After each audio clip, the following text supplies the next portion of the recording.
trouble because they don't realize that the material world is not different from the spirit. Consciousness is one singular entity. So it's important to consider your body. I know this from yoga. Yoga teaches you this. In fact, if you look up the definition of yoga, it means unifying or realizing the unity which is. That's kind of what yoga is. It means union. The word yoga comes from the root word yuj, and the yuj was the yoke of an ox cart. This ox is nature, and it's just doing what it's going to do. And the yuj was the yoke that held the ox cart and allowed them to plow the fields and these sorts of things. And if you didn't yoke the ox and realize the unity of the mind with the body,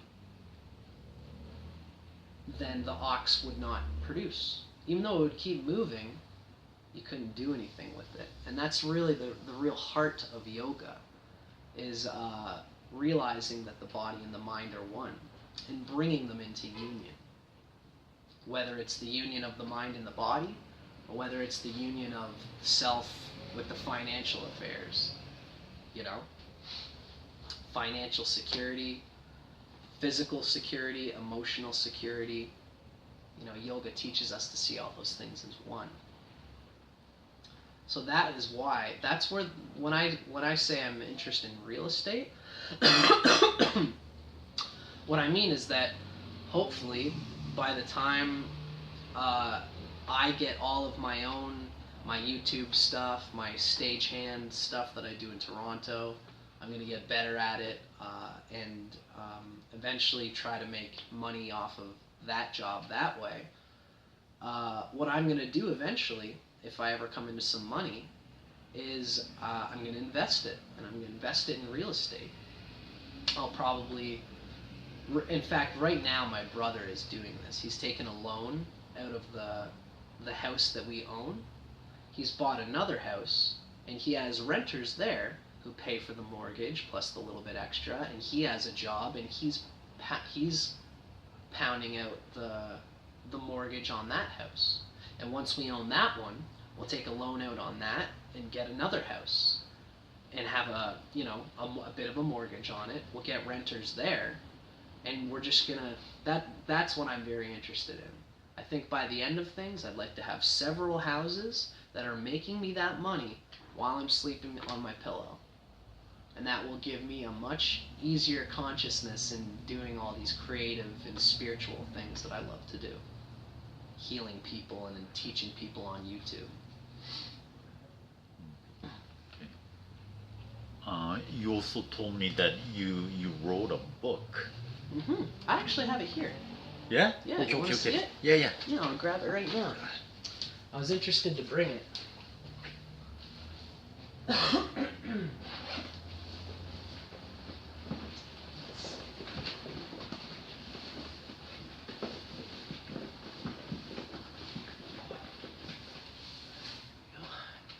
Somewhere. This is something that me and a good friend of mine just did. It's called Solipsis Eclipse. Okay. Please tell us a little bit about that book. I will. Thank you, John. This is something, I sow a lot of wild oats. I got lots of creative projects going on. This one I'm very proud of. This is my first work of poetry. Poetry is something I've been on the tail of for a long time. I love words, and I love the ecstatic expression of consciousness. There's so many different types of poetry out there. This book comes from, it's steeped in psychedelic consciousness. There are some poems that I've written here on mushrooms. And, the funny thing about mushrooms and psychedelics is that they can put you in a state of ecstasy. Some people think that that means a certain letting go, and it's true. That's what it is. Just like when you have a beer and it's like, I can kind of let the world go a little bit. Mushroom ecstasy is a similar thing, and it can open doors in your mind which are usually closed. Whether those doors are good or bad,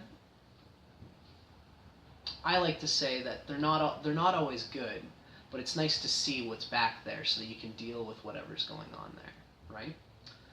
We could talk about psychedelics for a long time, but my particular interest in bringing it up here is that people think that that letting go, that release, is a masturbatory thing, you know? It's like, you can't just sit in your basement and do mushrooms and expect to go anywhere with your life, right?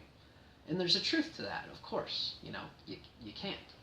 But one thing that I've always found interesting is the idea of doing something like mushrooms and allowing my mind to go where it's going to go, and writing when those doors are opened in that short period of time.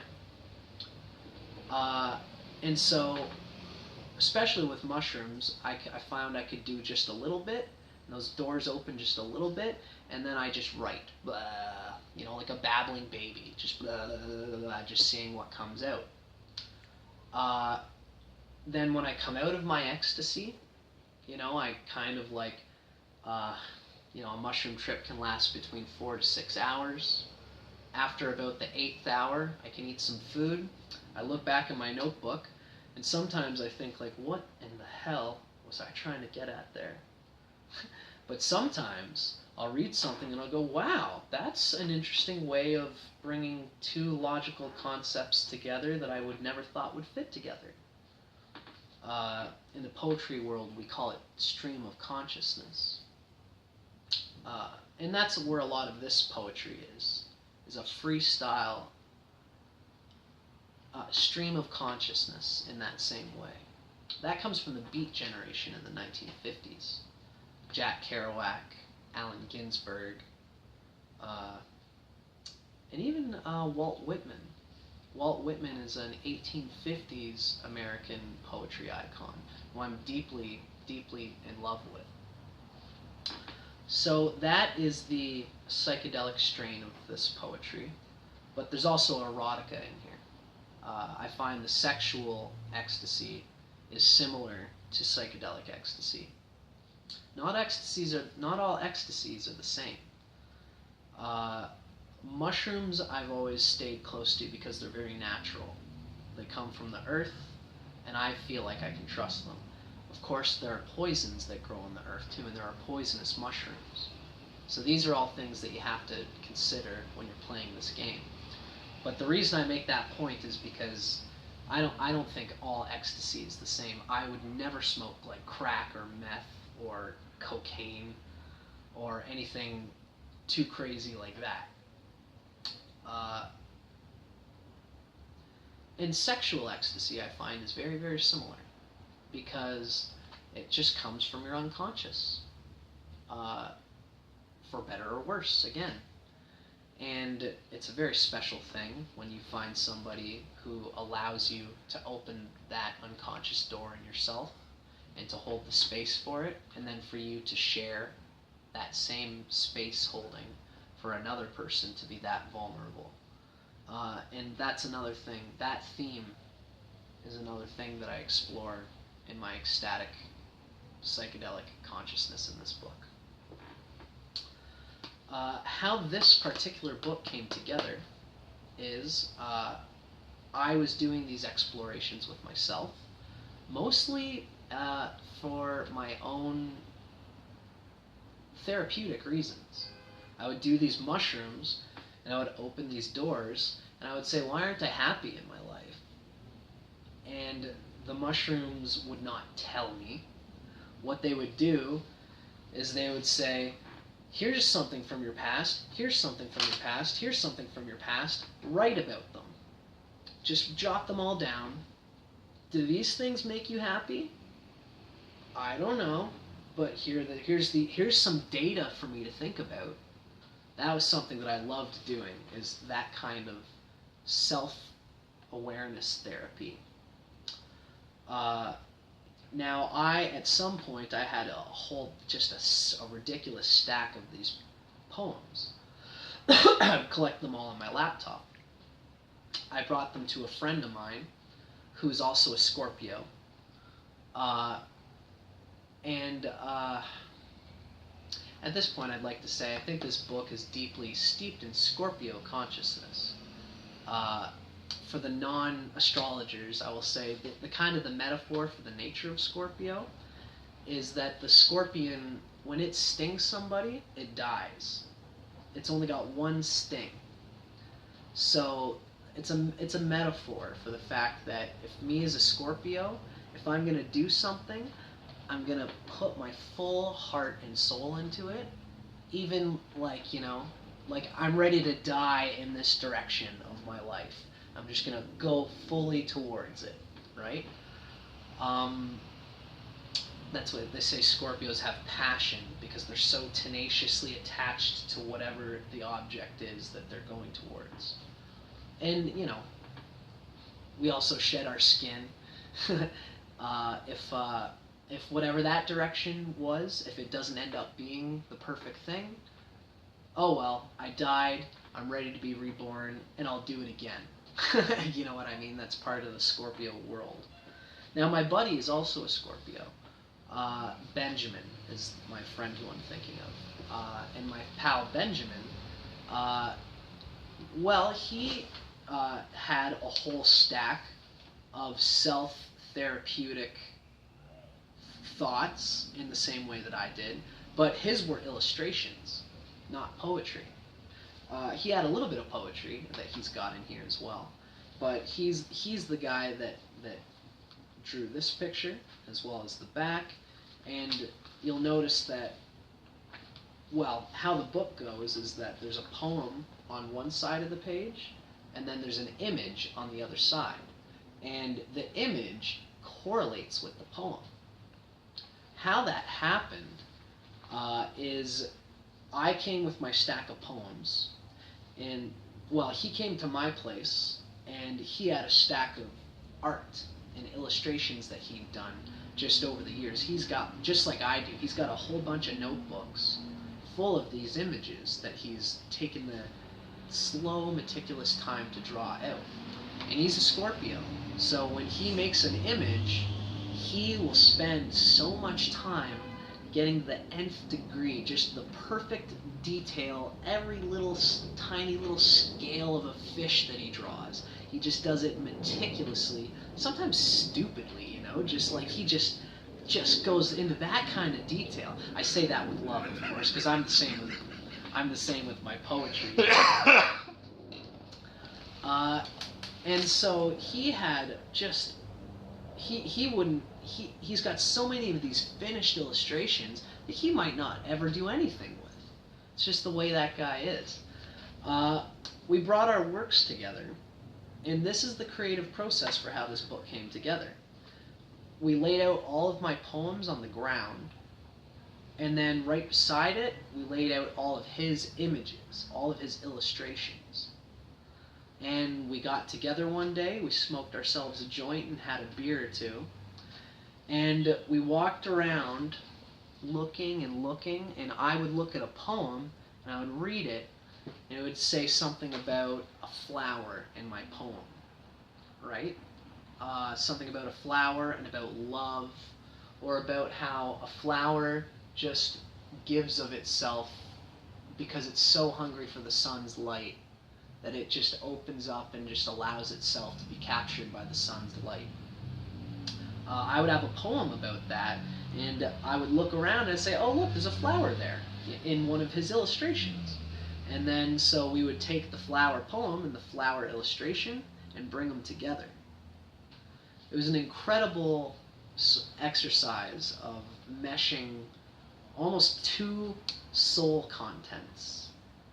We both had this data of our souls, and we just smashed them together like that, very consciously, very meticulously, trying to find when the themes of one would match with the other. Sometimes it would just be something as simple as, I've got a gloomy poem about death and about dying, and knowing that you're going to die soon, so you might as well live the best life that you can. It's a very gloomy theme, and he would have, an image of something gloomy, and then something like an eagle or something white and pure coming out of that gloominess. When we saw those images connect, we would connect them like that. And that's what this book is all about.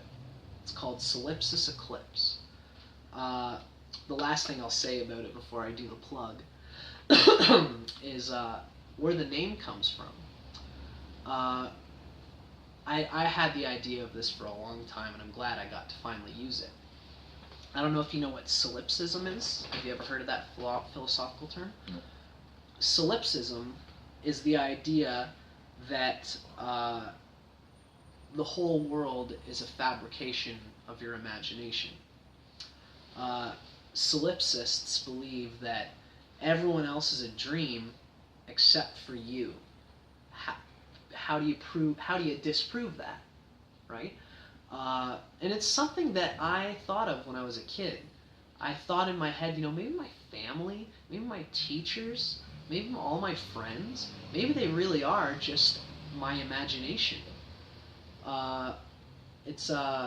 This manifests most expressly in the Matrix movies. If you know those movies, where it's a metaphor for, it's like in the future, 2030, and these robots, they need some kind of electrical power in order to fuel the robot world, and so they found the best way is to enslave humans.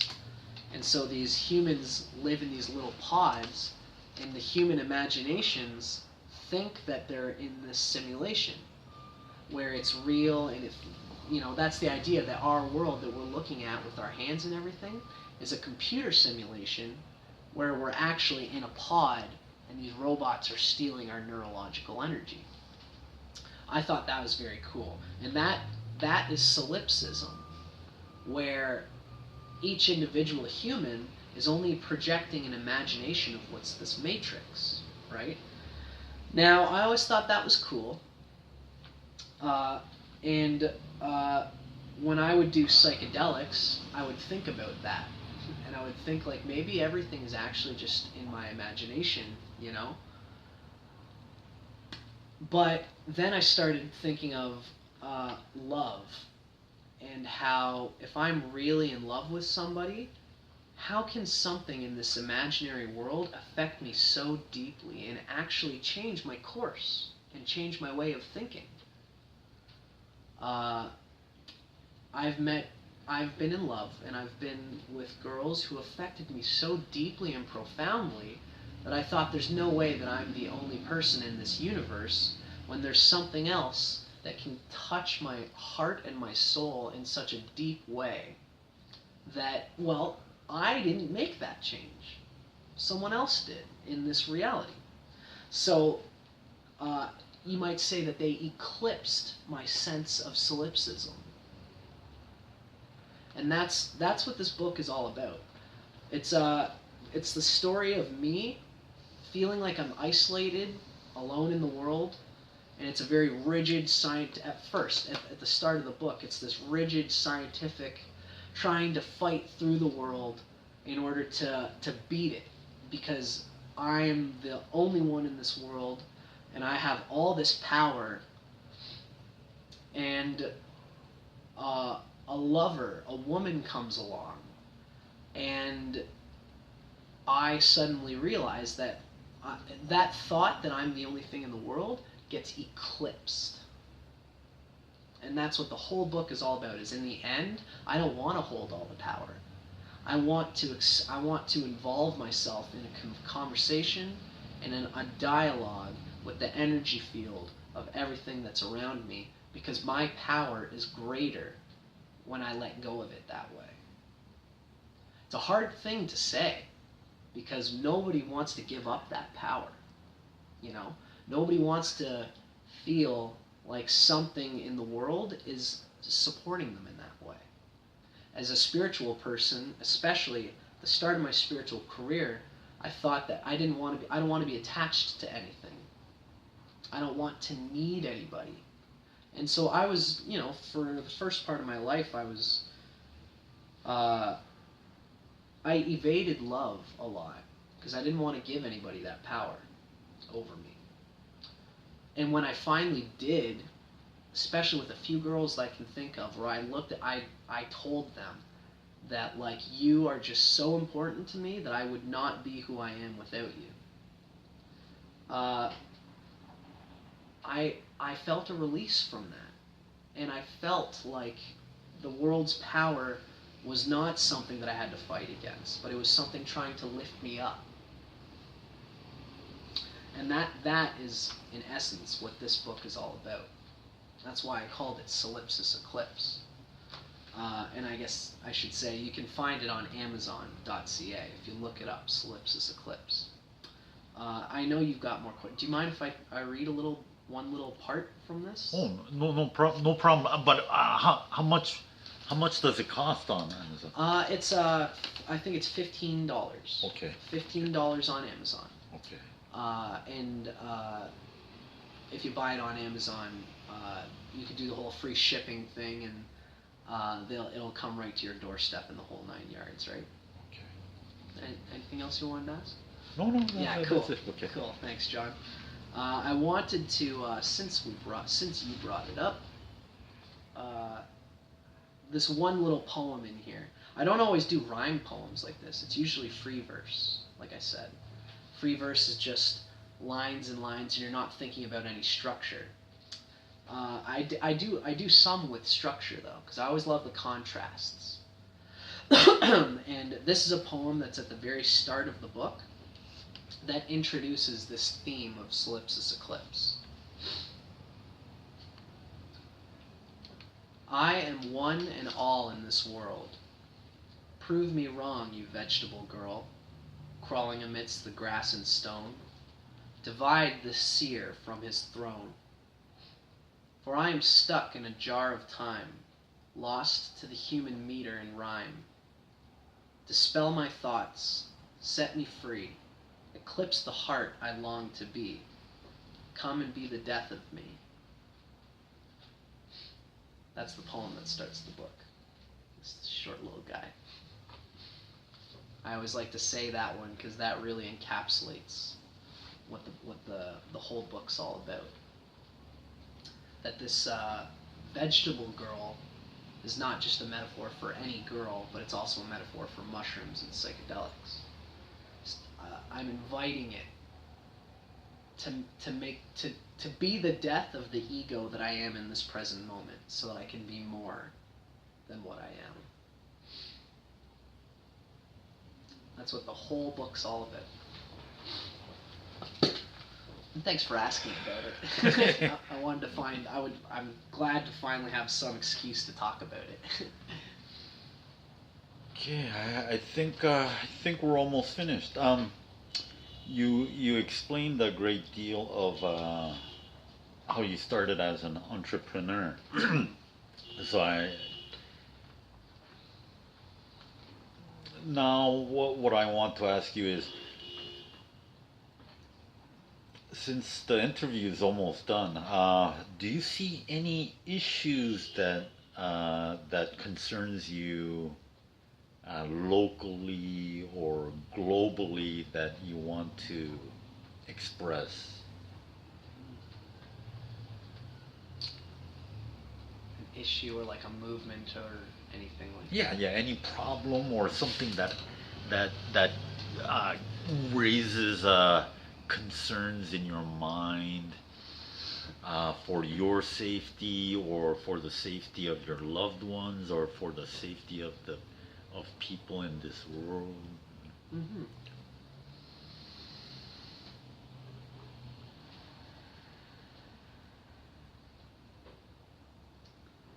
Well,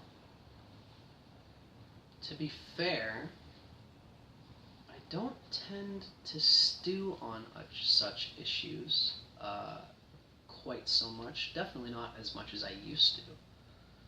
I know that there's a lot that the world could use. There's a lot that can be done in the world. My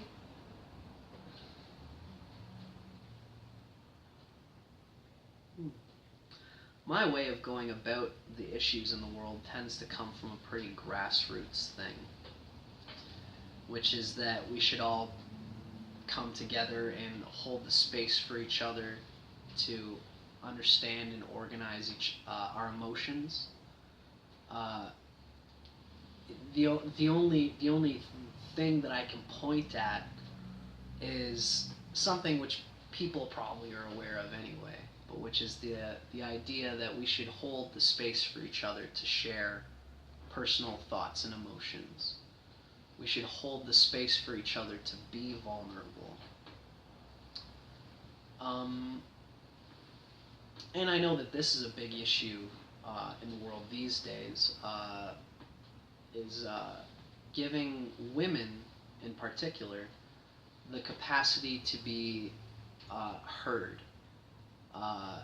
in group settings and in general, for the voice of women to unfurl their heart's space as they feel it, just like, for any of the women in your life. I try to do it on a pretty regular basis, because there's something very special that comes from, I think women and men both have wisdoms, and I think that those wisdoms are different. I think that they both have things to offer to the general human consciousness. And just the way the past has been, it has always been easy for the voice of womanhood to be quieted, or to just not feel like it needs to be heard. I generally encourage people to personally say to the women in their life, like, I don't mean this in a sort of like, I don't mean this in any way other than really talking personally to your mother and to your sister and to the girl who you associate with at work, to just by the way, if there's ever anything you want to say or think, to give them regular moments to be able to share those things, whatever they might be.